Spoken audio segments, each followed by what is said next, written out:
Senhor presidente, obrigado. Senador Cajuru, pode fazer o pronunciamento. Todos os ouvintes que estão assistindo, TV Senado, Rádio Senado, principalmente pelas redes sociais, a qual eu tanto uso. Estou tentando equilibrar aqui para manter ela. Está aqui. Bom, subi aqui hoje, senador Cajuru, para falar sobre o tema que ocupou esses dias, essa semana. A retroatividade das decisões do STF. Então, não só os nossos olhos, como parlamentares, como senadores, mas os olhos de toda a sociedade estão voltados para o Supremo Tribunal Federal. Está na mão de 11 pessoas o destino de anos de trabalho ao combate à corrupção. A Operação Lava Jato, em 4 anos, senador Cajuru, foi responsável por cerca de 1.000 mandatos de busca e apreensão, mais de 200 conduções coercitivas, 115 prisões preventivas, 121 temporárias. Somando as penas dos condenados até o momento, a Lava Jato alcançou quase 2.000 anos de condenação. Um ex-presidente da República preso, que hoje está preso, né? E um outro que passou 6 dias na cadeia. Então, tudo por conta dessas investigações. Tudo isso, né? Por conta da Lava Jato. Mas o pior é que nesses momentos, nessas semanas agora, a gente está percebendo que pode ir tudo para o lixo. Tudo que foi feito, todos esses números que eu disse, e o futuro dela também, pode estar indo desaguar num grande lixão da Justiça. E não dá para calcular, senador Cajuru, quanto dinheiro público, porque é dinheiro. Todos esses números que eu disse, tudo que eu falei é um aparato de justiça, é um aparato do Ministério Público, da Polícia Federal. Tudo isso é um custo para os cofres públicos. Afinal, operações como Lava Jato são bancadas com dinheiro e o recurso do Ministério da Justiça, do Ministério Público e da Justiça Federal, para citar alguns milhões de reais investidos para tentar reaver uns bilhões que foram surrupiados, né? Foram levados dos cofres dessa nação. O Supremo vai definir essa semana se alegações finais em um processo que envolve delações premiadas devam ocorrer em uma ordem e que possibilitem o réu delatado se manifestar em momento anterior ou posterior ao réu delator, ou ainda se essa ordem não interfere no resultado útil do processo. O habeas corpus que o STF se debruça discute exatamente isso, um suposto cerceamento no direito de defesa, no qual o juízo de primeiro piso teria violado preceitos constitucionais a não dar permissão a um delator de se manifestar após alegações finais de um réu delator. Esta visão foi rebatida pelo relator da matéria, o ministro Edson Fachin, seguidas pelos ministros Barroso e Fux, e que a lei brasileira, Cajuru, não considera sequer a delação premiada ou a colaboração premiada como prova, mas assim como meios de prova. Ademais, não seria o delator uma parte no processo. E, por fim, a lei brasileira nada fala na sequência necessária quanto à ordem das alegações finais. E se a lei não falou sobre a sequência, penso, é porque ela não era ou é imprescindível a tal ordem, ao menos na percepção do legislativo, à época que foi produzida tais leis. Creio que nem eu nem o senhor estávamos aqui. O STF está querendo usar de uma interpretação hermenêutica como uma manobra para a legislação indireta. É mais um ato de positividade indevida do judiciário. Ao definir se a ordem das alegações deve ou não ter um rito, não obrigado por lei, o STF poderá alterar todas as decisões judiciais referentes, não apenas no âmbito da Operação Lava Jato, mas também no julgamento de outros crimes contra a administração pública.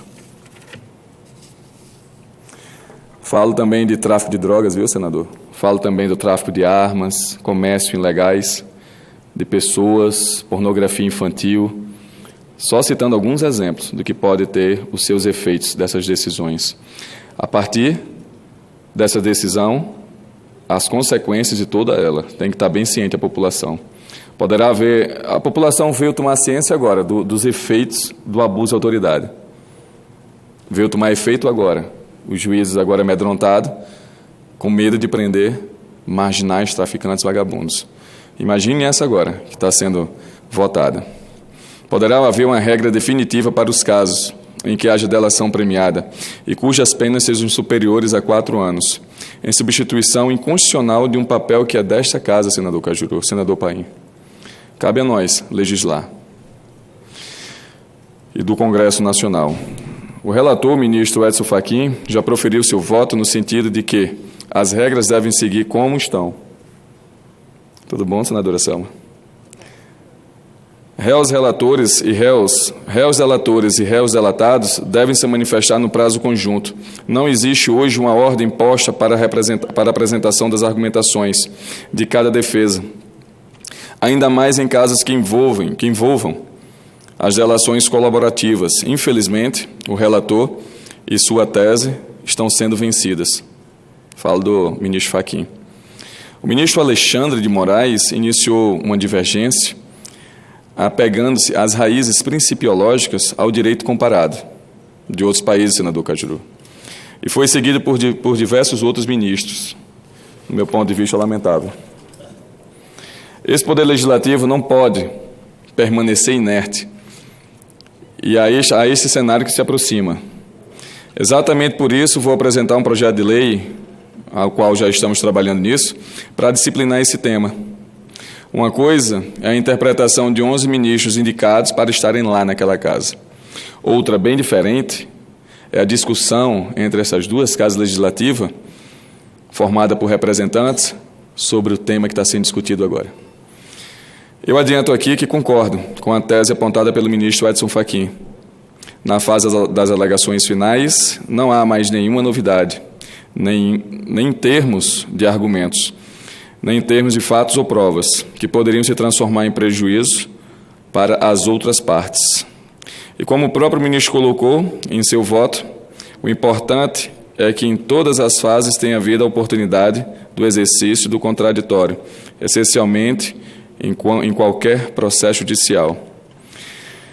Defenderei o meu projeto, o qual a gente vai regulamentar toda essa dúvida que está existindo agora, para evitar essa hermenêutica, muitas vezes favorecendo uma parte interessada, apenas em casos concretos.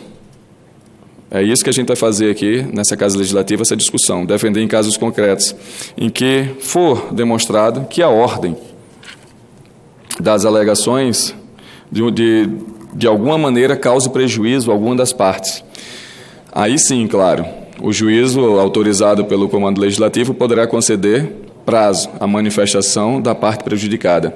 Mas isto é tema legislativo, é matéria que precisa ser regulada, como eu já disse aqui, debatida e estudada, de novo, aqui, nessa casa, pelo que são representantes, os que são representantes do povo, escolhidos democraticamente para os representá-los. Senador, uma parte, por gentileza. Boa tarde, senhoras e senhores presentes, senhores senadores, meu querido amigo Cajuru, que se faz presente aqui, meu caro senador Stevenson. Eu gostaria de me manifestar com relação a este assunto especificamente, com a experiência de quem já judicou nessa área. E devo lhe dizer o seguinte: existem 2 princípios fundamentais, basilares no processo penal, e um deles é de que não se declara prejuízo não se declara nulidade a não ser que haja prejuízo. Portanto, essas alegações que ficam imaginando que poderia haver um prejuízo porque deveria A se manifestar antes de B, elas são basilares, é coisa de primeiro ano, de processo penal de primeiro ano. O pessoal que está na faculdade já aprendeu isso, tá? São essas coisas que nos deixam numa insegurança jurídica tão grande que o Brasil passa a ser alvo de comentários no sentido, olha, se não fosse trágico seria cômico, mais ou menos isso. Nós estamos vivendo um momento muito difícil para o país. Nós estamos vivendo um momento em que se discute na mais alta corte fatos e questões de direito que não deveriam ser discutidas naquela esfera. Elas já deveriam ter sido discutidas lá embaixo, na segunda instância, no STJ. Por que é que o STF tem que tomar conta deste tipo de discussão? É nesse sentido, senador, que eu gostaria de me manifestar, já vou lhe devolver a palavra, no sentido de que nós precisamos desconstitucionalizar a nossa legislação. Todo dia tem uma PEC sendo votada nessa casa. Todo dia tem uma PEC sendo imaginada.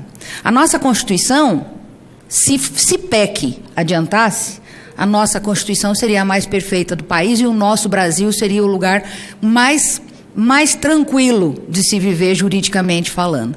Não é assim que funciona, porque querem levar para dentro da Constituição todos os assuntos que não são atinentes a essa Constituição. Veja que nos países desenvolvidos, as Constituições, se não são consuetudinárias, ou seja, que vêm dos costumes, elas são muito pequenas, elas dizem apenas princípios e toda a legislação vai se embasar em cima desses princípios. No Brasil parece que não é suficiente, senador. No Brasil parece que princípio, como esse que eu acabei de lhe dizer, não se declara nulidade se não houver comprovação do prejuízo, esse princípio é absolutamente desprezado, assim como os tantos e tantos outros que nós temos visto serem desprezados aí, infelizmente, no Supremo Tribunal Federal. Muito obrigada. Senador? Senhor? Se me permite, capitão, claro. É rápido. Até porque eu faço minhas as palavras da amiga e preparada senadora Selma. Não posso acrescentar mais nada depois do que ela colocou com tanta propriedade. Eu sempre digo aqui, senador Paim, que me impressiona e impressiona mesmo o equilíbrio que o capitão Stevenson tem em seus pronunciamentos e principalmente com os argumentos que até agora discorreu em seu pronunciamento. Lhe cumprimento. Não tenho esse seu equilíbrio. Aí de cima, falando como o senhor, eu já teria perdido a paciência. Até porque eu não posso ter paciência ao do hospital em São Paulo ter tomado conhecimento por alguém do Supremo Tribunal Federal, que não suporta a figura soez do nefasto Gilmar Mendes, que este já sabia do placar do voto de cada um. Ele já sabia antecipadamente. Então já sabia o julgamento? Já sabia. Então aquele julgamento é um teatro, então? Você quer teatro total. Isso foi informado, eu não posso dar o nome, porque ele perderá o emprego. E jornalista, como eu sou, nunca dá a fonte. Fonte você morre com ela. Lá de dentro do Supremo Tribunal, eu recebi o telefonema. Cajuru, o ministro Gilmar Mendes já sabe. Estava comigo no quarto o filho do Datena, Júnior Datena. O Júnior, o filho mais jovem do Datena. E ouviu junto comigo. É triste. Então Parabéns. Esse resultado não pode ser modificado? Hã? Esse resultado, então, não vai ser modificado? Então... Não vai. Evidente. Você acredita que vai? A senadora Selma acredita que vai? Tomara Deus. Com toda a vênia aqui para me manifestar, eu acredito que o que pode salvar toda essa situação é que eles decidam com o voto, aí sim com o voto do ministro Toffoli, que não votou ainda, mas que ele prometeu se manifestar acerca da modulação da decisão, né, até onde iria, tá? Eu penso que seria menos incoerente que, primeiro, essa modulação se cingisse aos casos em que houve requerimento lá na época das alegações finais, que a parte tenha se manifestado nesse sentido e o juiz tenha indeferido. Tá? Porque senão é outro princípio que se espanca, que é o princípio da preclusão. Ou seja, não pediu na hora, a coisa tem que precluir.